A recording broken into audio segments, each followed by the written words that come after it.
contó la siguiente anécdota. Me dice que ella estaba en Israel, en un bar en Tel Aviv, se sentó y pidió un café. Y el mozo se demoraba, ¿no? Se demoraba mucho tiempo para traerle el café. Entonces ella lo buscó con la mirada así. Y como el mozo se dio cuenta de que ella lo estaba buscando, el mozo le hace así. Y entonces cuando ella ve que el mozo le está haciendo así, ella le dice, el café. Y el mozo le vuelve a hacer así. Y ella de nuevo, el café. Y el mozo le sigue haciendo así. No se entendían. Para nosotros esto es, ¿qué querés? ¿Qué te pasa? ¿No? Algo así, ¿no? Es un gesto despectivo para nosotros. Me dijeron que en Italia no le hagas a un italiano así porque te puede ir mal, ¿no? O sea, vean cómo las pautas culturales son necesarias, ¿no? Después ella se enteró que este gesto en Medio Oriente, en Israel, Palestina, Jordania, este gesto en Medio Oriente significa lo que para nosotros hacemos así. Ya va, espera un poco, ¿no? Un momentito. Ellos hacen así. Para nosotros esto es, ¿qué te pasa? ¿Qué querés? ¿No? Bueno, en el libro Gregorio Klimovsky, el epistemólogo argentino, en su libro sobre metodología de ciencias sociales, cuenta una anécdota parecida. Dice que él estaba en Israel y vio un tipo en un auto que tocaba la bocina. La bocina muy fuerte. Y desde el balcón salió otra persona y le hizo así. Y él no conocía tampoco ese gesto e interpretó como que el de abajo le dijo, ¿por qué no te dejas de bromar con la bocina, ¿no? Y no, el otro estaba diciendo, espérame, ya voy. Entonces vean que lo que dice Peter Winch es importante. No basta tomar en cuenta la intencionalidad del actor social, sino que el fenómeno tiene que quedar inscripto dentro de pautas culturales. En una sociedad donde el guiño no signifique generar una corriente de simpatía con una chica, ¿no? La interpretación por parte de la chica puede ser tremenda, ¿no? Yo no me animaría, si fuera joven, no me animaría a guiñarle el ojo a una chica en una sociedad cuyas pautas culturales yo desconozco, porque no sé lo que me puede llegar a pasar, ¿no?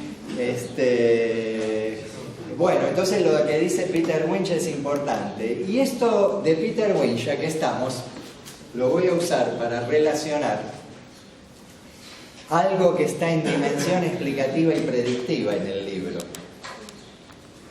Hempel, positivista, neopositivista dijimos, que él decía que no hay diferencia entre explicación y predicción. Que bajo leyes se pueden predecir fenómenos tanto en ciencia natural como en ciencia social. Peter Winch, comprensivista, dice que esa dimensión predictiva en ciencia social no es aplicable bajo leyes. Que en ciencia natural sí hay leyes mediante las cuales podemos predecir fenómenos, pero en ciencia social esas leyes no existen. ¿Qué hay en ciencia social? ¿Con qué contamos? ¿Con qué herramienta contamos en ciencia social? Contamos con pautas culturales, que no es lo mismo con normas de conducta, ¿no? La ley en ciencia natural no puede ser eludida. Esta tiza no puede decir, ahora lo voy a embromar al profesor y me voy a quedar suspendida en el aire. Esta tiza no puede escapar a la ley de gravedad. Pero una norma de conducta, una norma ética, una pauta cultural puede ser ignorada, puede ser violada, puede no ser cumplida. Entonces, por eso se dice que las conductas en ciencia social no son predictibles, dice Peter Winch. Las conductas humanas y de los grupos humanos, de los grupos sociales, no son predictibles, son más o menos previsibles. Cuando Galtieri invadió Malvinas, Margaret Thatcher dijo: los argentinos son imprevisibles. Claro, el tipo que era fiel sirviente de ellos, en determinado momento se les dio vuelta e invadió Malvinas, ¿no? Por su proyecto que tenía, ¿no? De perpetuación en el poder. Bueno, las conductas humanas son más o menos previsibles, pero no son predictibles como en ciencia natural. Esa previsibilidad puede fallar, ¿no?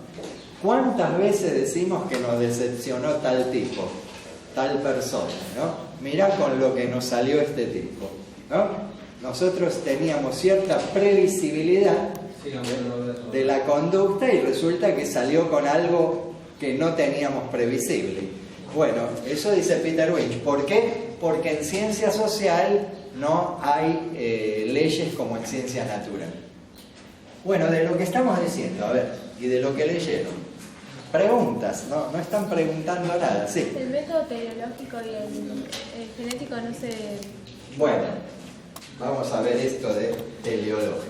Acá tenemos un pizarrón, no hace falta.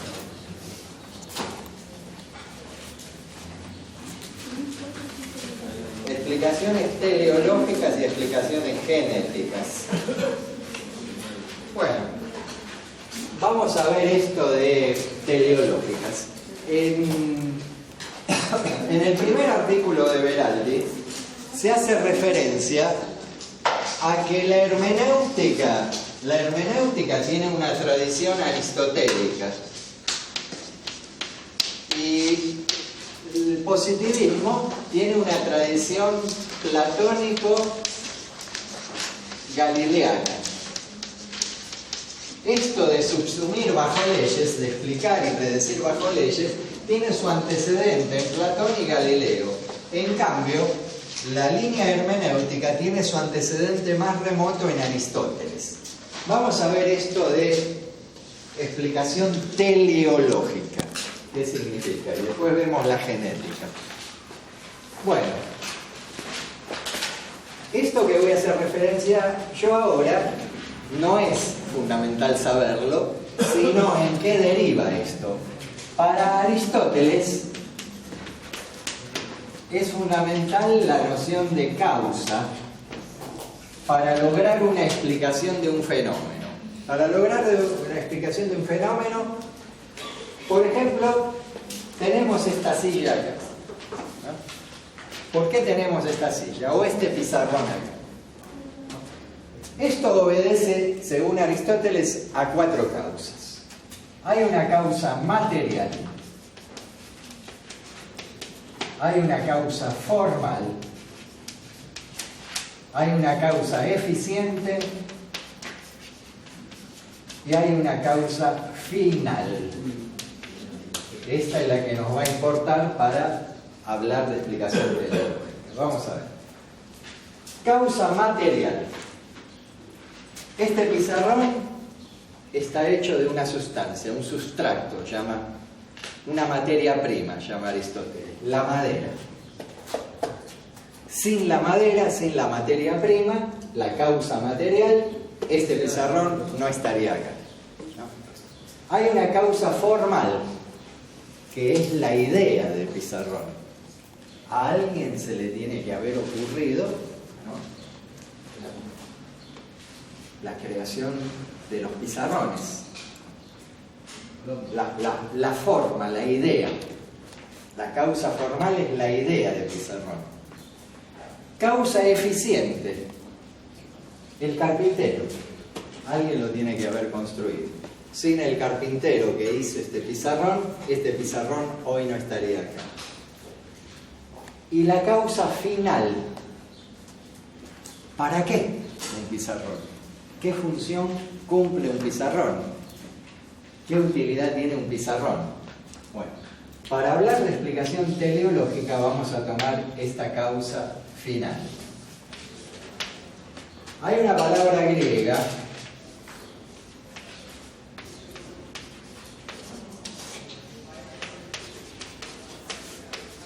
no confundir con una palabra de lunfardo porteño, telos,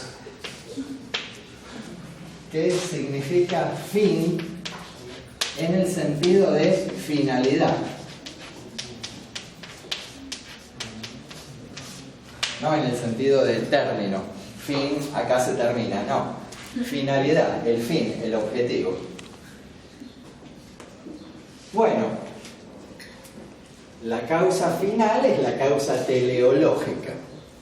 Las explicaciones teleológicas son aquellas, según Aristóteles, que toman en cuenta, ¿no?, la finalidad, el fin. Por ejemplo, en el libro de la Metafísica, Aristóteles dice que el fin de la naturaleza es el bien. Las explicaciones teleológicas que propone Aristóteles son explicaciones de fenómenos naturales, de la physis.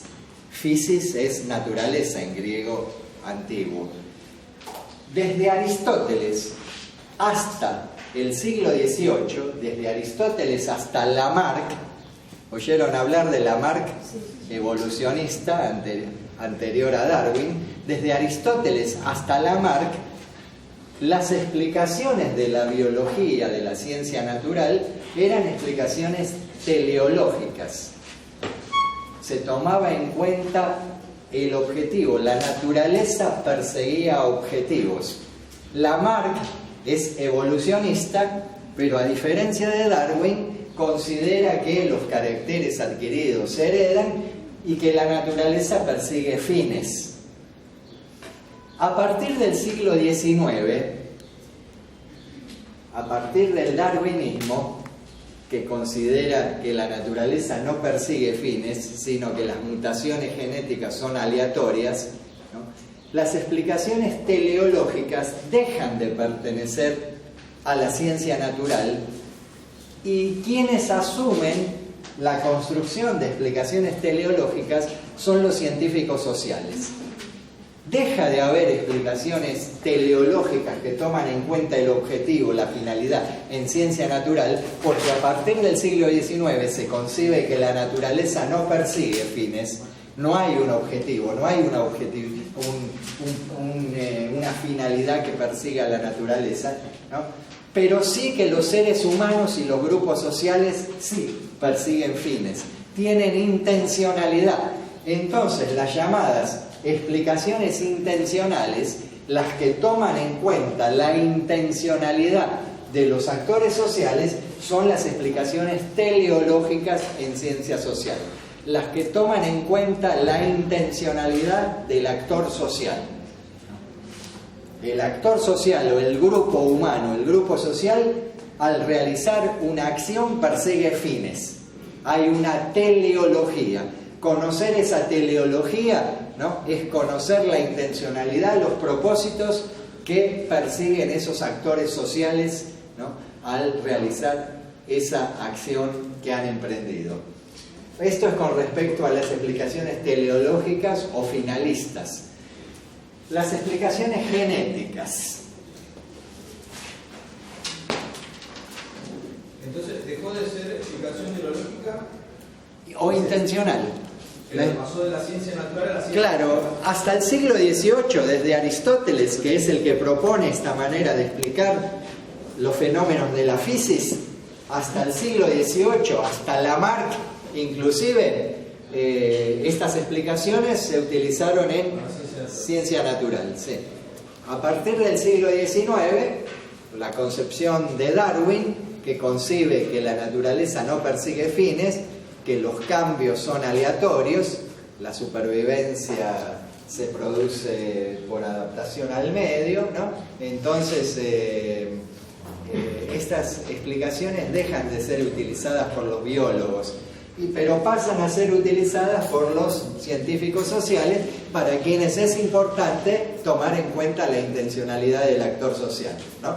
Recordemos eso del ejemplo del guiño que dimos anteriormente. Bueno, genéticas, explicaciones genéticas. Una explicación genética intenta dar cuenta de un fenómeno actual remontándose a sus orígenes y tomando en cuenta un desarrollo posterior.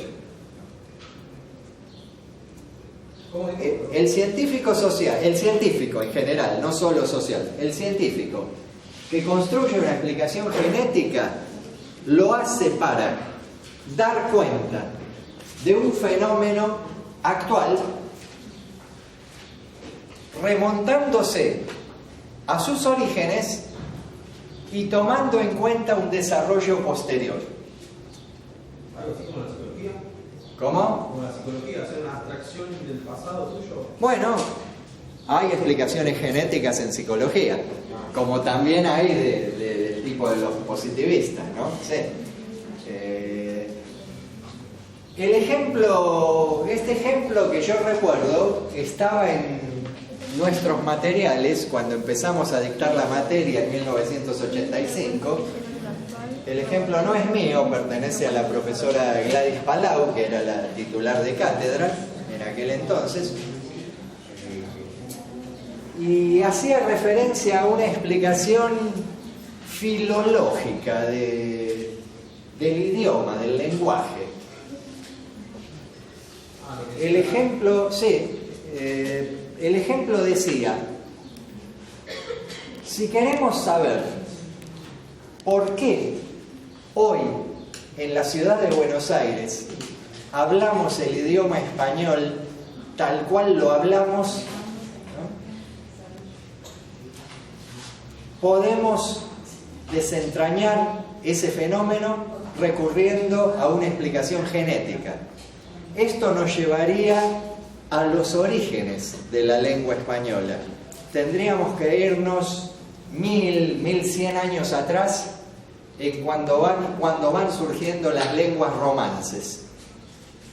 En ese momento van surgiendo los dialectos latinos. Muchos de ellos se perdieron, pero ahí surge el provenzal, que es el francés, el antecedente del francés actual, el toscano, que es el italiano actual, el castellano, el catalán, el portugués, el rumano. Son todas lenguas romances. Hay algunas que se perdieron. Había una lengua romance del Mosela en Alemania, que esa lengua tiene valor histórico, pero hoy no se habla. Bueno, habría que remontarse ahí, a los orígenes de la lengua española, castellana, y tomar en cuenta un desarrollo posterior, un encadenamiento de hechos posteriores. ¿Cómo fue evolucionando esa lengua castellana en la propia península ibérica? Tomar en cuenta otros hechos encadenados posteriores. ¿Cómo pasa a América ese castellano? ¿Qué influencia recibe de lenguas aborígenes de los pueblos originarios? ¿Cómo va evolucionando esa lengua acá en el Río de la Plata? Otros hechos encadenados posteriores. ¿Qué influencia va a recibir de los inmigrantes de fines del siglo XIX, principios del siglo XX? Entonces la aplicación genética la usan para resolver. Se utiliza para aquellos fenómenos tanto naturales como sociales que impliquen un proceso, un origen, génesis, origen, y un desarrollo evolutivo posterior. Ahora, ante esa explicación genética tenemos dos posiciones.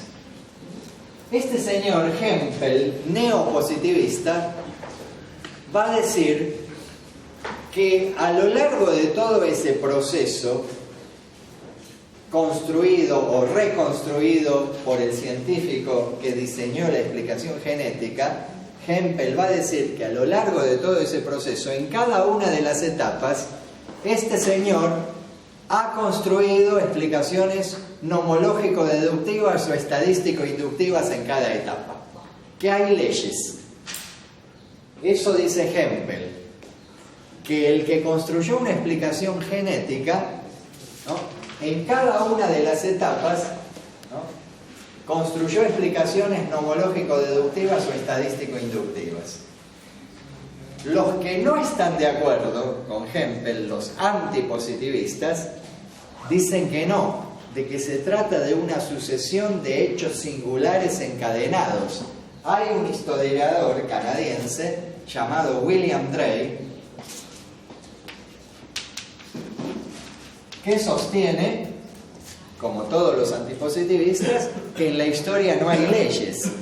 William Drey dice que si hubiera leyes servirían para explicar un fenómeno único, y eso sería un contrasentido.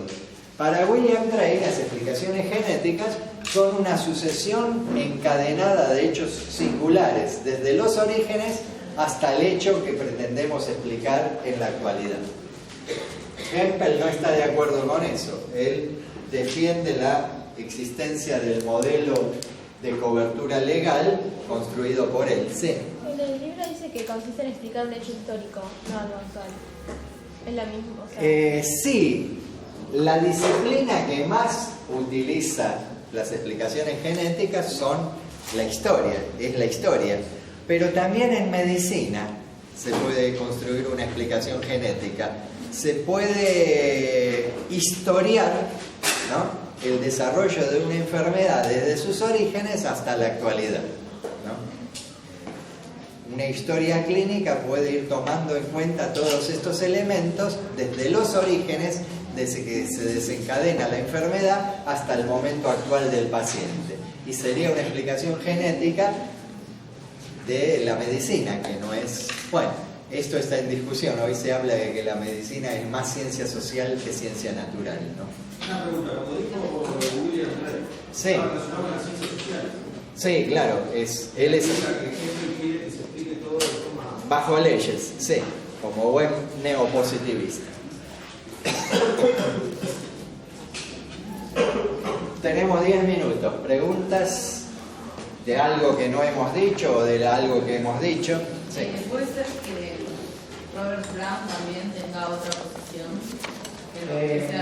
Sí, no, Robert Brown está con la nueva filosofía de la ciencia, pero ahí está más bien como un comentario, como un comentarista, no es un autor central de los cuales nos basamos, ¿no? Es un comentarista. Sí. Silogismo práctico, ¿qué sería? Porque lo dice en el libro y no lo dice. Silogismo práctico obedece a una lógica aristotélica de que para lograr un objetivo hay que realizar una acción. Entonces, en las premisas dice, por ejemplo, esta alumna quiere aprobar el examen. Para aprobar el examen hay que estudiar. Por lo tanto, esta alumna estudia mucho. Eso es un silogismo práctico, ¿no? Las explicaciones teleológicas, ¿no?, dicen, detrás de esta explicación teleológica intencional hay un silogismo práctico aristotélico. Cuando Aristóteles habla de teleología, se dice que hay un silogismo práctico, ¿no? ¿Eso es importante? No.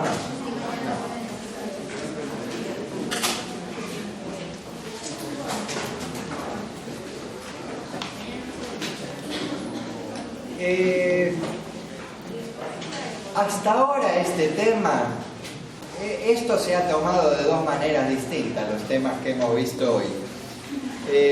Todo lo referido a Hempel, explicación y predicción, como ya les dije, se ha tomado de dos maneras. O se les da los enunciados a ustedes, ley, condición inicial, explanandum, para que construyan una explicación y una predicción, y luego digan si es estadístico-inductiva, nomológico-deductiva la explicación, cuáles son los enunciados, qué características tiene esta explicación, por qué es estadístico-inductiva, por qué nomológico-deductiva, o se les da la libertad de que la construyan como ustedes quieran, o se les da la explicación hecha y ustedes tienen que decir cuáles son las leyes, cuáles las condiciones iniciales, el explanandum, ¿no? Así se evaluó toda la primera parte de esta unidad. Y la segunda parte, o sea, todo lo referido a Hempel, a modelo de cobertura legal, y la segunda parte, positivismo, antipositivismo, ¿no? positivismo versus hermenéutica o compresivismo, se tomó tipo multiple choice, con frases, posiciones pertenecientes a hermenéuticos o positivistas, y ustedes tenían que determinar si pertenecía a una corriente o a otra. No se evaluó nunca hasta ahora las diferencias específicas de los hermenéuticos entre sí, sino que se confrontó en el multiple choice positivismo antipositivismo, positivismo versus hermenéutica. Entonces se le podía dar un multiple choice a un alumno y tenía que marcar cuál o cuáles de esas opciones eran positivistas o antipositivistas, o marcar cuáles pertenecen al positivismo o a la hermenéutica en el mismo ejercicio. Pero siempre se evaluó tomando en cuenta las dos grandes líneas, no las diferencias menores entre cada uno de ellos. Ahora sí, la frase de la opción del multiple choice podía pertenecer a alguno de estos autores, pero no se le preguntaba al alumno a qué autor pertenece, sino si pertenecía a hermenéutica o a positivismo.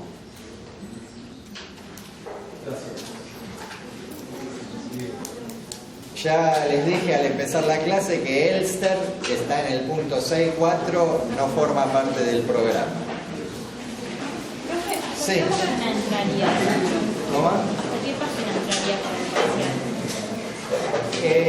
Hasta el punto 7.5 inclusive. Punto 7.5 inclusive.